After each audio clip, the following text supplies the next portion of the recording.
Seja bem-vindo ao Alto Nível. Para conhecer mais sobre desenvolvimento pessoal, acesse o primeiro link na descrição. Como é que foi essa migração do vendedor de curso para o dono de uma das maiores marcas de escola de inglês, provavelmente do mundo, né? O que acontece, Rafinha? Eu trabalhei 4 anos nessa empresa. O primeiro ano como vendedor, basicamente vendendo. Eu aprendi a vender. E naquele momento, quando eu aprendi a vender, eu deixei a minha carreira acadêmica de lado, que me ofereceria o quê? Ela me ofereceria uma formação. Depois disso, muito provavelmente em 7 ou 8 anos eu me formaria, porque numa universidade federal você não se forma em 4 anos, porque tem greve todo ano. Então você vai levar 6, 7, 8 anos para se formar. E depois disso, você vai buscar no mercado um emprego. Quando eu me desvirtuei desse caminho... Essa busca, né? Desse caminho convencional, digamos assim, e que de certa forma você também se desvencilhou, porque alguém que diz para o pai quando é mais jovem, eu quero ser artista, eu vou fazer stand-up comedy. Que pai e mãe acha legal essa ideia? Se você disser que vai ser médico, ele vai achar mais legal. Com certeza, não tenha dúvida. Então existe um caminho... Meu pai é meio louco. Ele é meio louco, né? Depois te conta a história, mas beleza. Que bom. O meu era militar. Entendi. Então o que acontece? Então você quando entra nesse formato, eu me desvencilhei disso. Eu virei vendedor. Quem quer ser vendedor hoje? Uma mãe que chega para um amigo e fala assim para ele, você pode arrumar um emprego para o meu filho? Tá jogando videogame o dia inteiro, precisa fazer alguma coisa.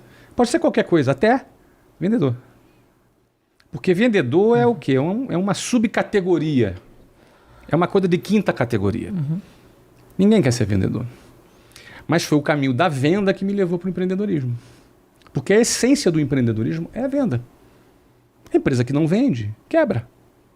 Se a Apple parar de vender, ela quebra. Então eu entrei no caminho da venda, fui muito bem, me destaquei bem. Eu queria chegar a gerente, porque chegar a um cargo de gerencial me daria uma condição financeira para eu me casar. Ainda no foco da relação. Ainda no foco. E aí cheguei, meu primeiro ano foi como gerente, aí no segundo ano comecei a liderar equipes. No terceiro ano eu cheguei a diretor. Com 21 para 22 anos eu estava num cargo de diretor comercial. Era um bom cargo, ganhava bem. Eu cheguei a ganhar com 22 anos, transformando em dólar, algo em torno de $7.000 por mês. Em 1994. Cara. Ou no dólar daquela época. Sim, mas no dólar daquela época... De hoje você seria dono do Bradesco. $7.000 hoje. R$35.000, mas eu ganhava alguma coisa equivalente a isso mesmo. Naquela época, com 22 anos. Ou seja, eu tive uma carreira de vendedor, gerente, diretor. Rápido. Rápido por quê? Porque eu vendia e eu formava gente. Como você vendia? Por que você era melhor que os outros? Cara... Primeiro o seguinte, cara, a primeira barreira para se aprender a vender é a pessoa ter paciência para fazer as sinapses. O que é a sinapse? É quando teus neurônios se conectam e você tem um clique e começa a se desenvolver. Por exemplo, você vai jogar videogame, fase 1.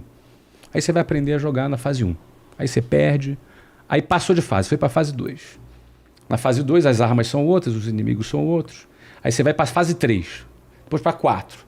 O que acontece com o teu cérebro? Você vai fazendo sinapses e você vai aprendendo, vai pegando a manha na linguagem... Quando o monstro bate pela direita, eu ataco pela esquerda. A bomba certa apertando A, B, eu dou quando o cara pula. Quando o cara pula. Isso o quê? Isso acontece quando o teu cérebro, seu neurônio faz a sinapse. Aí você passa de fase.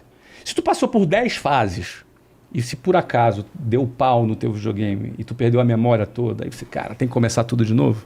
Você levou 3 meses para passar as 10 fases. Você vai passar aquelas 10... Você recomeça tudo de novo. Você começa tudo de novo. E você vai passar aquelas 10 fases em uma semana. Por quê? Porque as sinapses já estão feitas. Tá. Não é uma casualidade. Você fez as sinapses.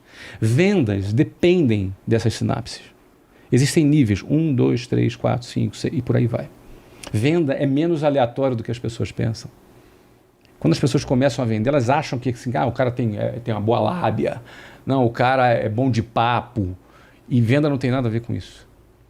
Venda é mistura de 3 coisas. Ambição. Se o cara não é ambicioso, ele não vai ter sucesso em vendas. Ele tem que ter ambição. Quando eu digo ambição, é vontade, é fome, é apetite, não é ganância. Ganância é que você passa por cima de qualquer um, sacaneia as pessoas, não é disso que eu estou falando. Ambição, por exemplo, eu queria me casar, isso era a minha ambição, isso era o meu desejo, esse era o meu apetite. Então eu tinha algo que me movia para frente, e aquilo me movia profundamente.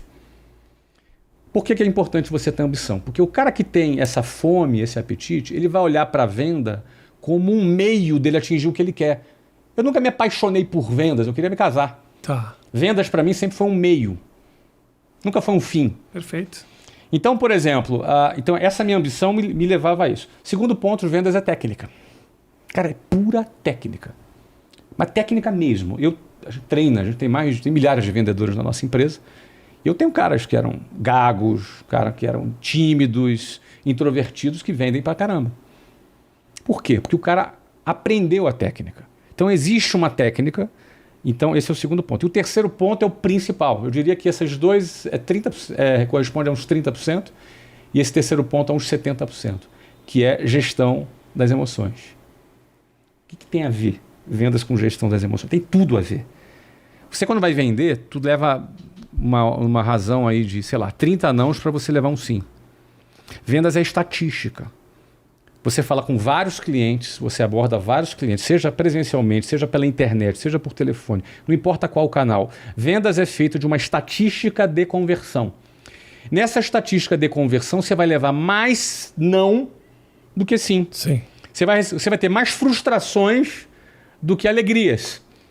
E aí é onde a tua gestão da emoção vai dizer o quão capaz de aguentar as frustrações você vai ter. É igual um lutador de boxe. Uhum. Não ganha só quem bate mais. Ganha quem apanha mais. Se o cara tomar um soquinho ali e já cair, ele não vai longe. Ele tem que aprender a assimilar a pancada e não cair. E quando tiver uma oportunidade, ele vai lá e encaixa o golpe. Então, a gestão da emoção, ele é o terceiro elemento que define o cara vender. Então, esse primeiro elemento, a ambição, ajuda na gestão da emoção. Porque, cara, uma coisa vai ajudando a outra. A técnica, ela ajuda na sua autoconfiança. Você toma um soco, você precisa realmente querer aquele troféu. Querer aquele troféu, exatamente. Então, esse processo de gestão da emoção, o vendedor não faz sozinho. Ele precisa fazer parte de um time de vendas, que ele tem apoio psicológico, ele tem reuniões, ele lembra da meta dele, tem todo um trabalho para poder botar o cara no tracking de novo, para ele poder vender. Mas acaba sendo particular essa ambição. É particular. Né? Então, mesmo que eu venci? Tu me perguntou, essa foi a pergunta, né? Uhum. Porque, cara, eu penso que eu consegui vencer aquela desafio inicial onde a maioria desiste. E eu tinha muitos motivos para isso. A maioria das pessoas, Rafinha, quando começam a vender, elas desistem porque é duro demais vender. Então, às vezes, ele não tem a resistência para atravessar o tempo necessário da sinapse. Aí ele desiste, ele sucumbe. O cara começa todo animadão, mas depois ele desiste. Eu fui um cara que consegui fazer essas sinapses e aí, cara, embalei. Depois que eu embalei, vai embora. Essa coisa da pancada, aí eu acho, posso estar enganado, tá, Flávio? Realmente não, fica à vontade, eu sou uma cara. pessoa limitada intelectualmente. Ah, não, isso você não é. Deixa eu te falar, a pancada, aí eu acho que vem um pouco da resiliência lá do ônibus. Porque você aguentar a pancada, eu acho que aí tem. Se você está, de repente, é muito habituado ao conforto, a saber que as oportunidades elas aparecem, a saber que daqui a pouco eu vou ter outra oportunidade, saber que eu tive uma vida relativamente tranquila. Todas essas questões aqui que você fala da construção, da sinapse, me parece que isso aqui é possível para todo mundo. Agora, aquela pancada, obviamente você pode desenvolver a tua ambição para outro lado, mas você olhar e saber de onde você saiu e aguentar esse tranco. Não é fácil, é brutal. É foda, cara. É muito brutal. Eu cara. vejo, posso te falar, me dá um dó muito brutal. de. Você tá às vezes num semáforo da vida. Sim, sim. O que me dá dó, claro, obviamente me dói muito saber que aquele cara tá ali como uma última esperança, final de semana, as pessoas têm uma.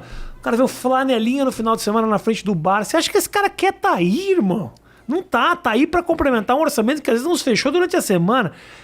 Quando eu vejo esse cara, mano, botando bala, não me dói tanto pensar na vida dele como me dói ver o vidro do cara fechando. A rejeição, essa pancada, ela é muito complicada. Mas essa rejeição é o dia a dia de quem vende.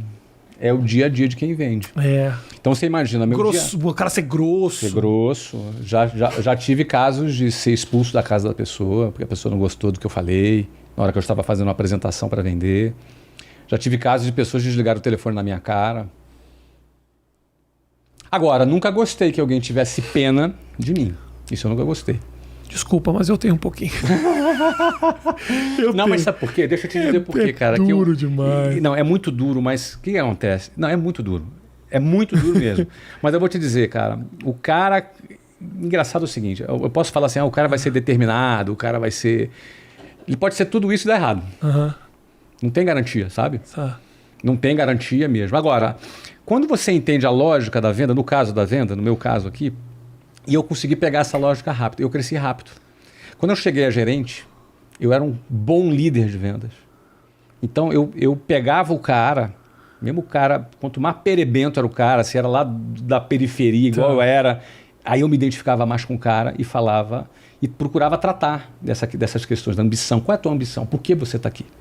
Não, estou aqui porque eu estou precisando pagar as minhas contas. Não é suficiente, isso é pouco. O que mais você quer? O que você quer? Porque assim, se a ambição do cara é pagar as contas dele, ele vai pagar. Na melhor das hipóteses, ele vai conseguir pagar as contas dele. O cara precisa desejar um pouco mais. Só que é duro, às vezes, desejar mais quando tu está num ambiente de escassez. Vou te dar um exemplo. Eu nunca, na minha adolescência, sonhei em ir na Disney. Olha que na nossa época tinha um clube do Mickey. Tinha, não. Nunca sonhei. Sabe por que Era eu sonho nunca? de todo mundo. Meu não era. Porque era irreal. Era impossível. Então nunca sonhei na Disney. Eu, como adolescente, chegar para meu pai, eu quero ir na Disney. Quero ir na Disney. Era impossível. Não é? E bom, anos depois eu fui dono de um clube. Comprei a Disney. Anos depois eu comprei a Disney. Não comprei a Disney, imagina, cara. Mas a Disney foi nossa patrocinadora, que pagou alguns milhões de dólares para poder divulgar a marca dela no nosso estádio. Então você vê que a coisa ela vira, a coisa ela muda. Mas você vencer essa inércia é muito difícil. Tipo do carro, né? O carro tá parado. A primeira marcha é a marcha mais forte que tem. É a marcha ré também. Mas quando fechou esse patrocínio, você fez essa ligação toda? Porra, Fiz essa ligação. Eu não consegui na Disney, não pensava, não era uma possibilidade. Olha só o que aconteceu. Eu sou um cara que gosta de histórias. Eu faço essas ligações na minha cabeça. Faço essas ligações. Fiz todas as ligações. E para mim elas são muito significativas. Eu tenho aqui a foto do dia que nós assinamos o contrato com a Disney. A presidente da Disney, a vice-presidente, estava lá, estava eu, estava o Mickey, que aliás era muito bom tratar com Tava Carlos, tava João, tava Alberto, tava Mickey. Não, tava o Mickey, vou te mostrar aqui, cara, sério, tava o Mickey e tava o Kaká também, que era nosso jogador nessa ocasião. Ah, é verdade, o Kaká jogou. E casualmente, o meu apelido no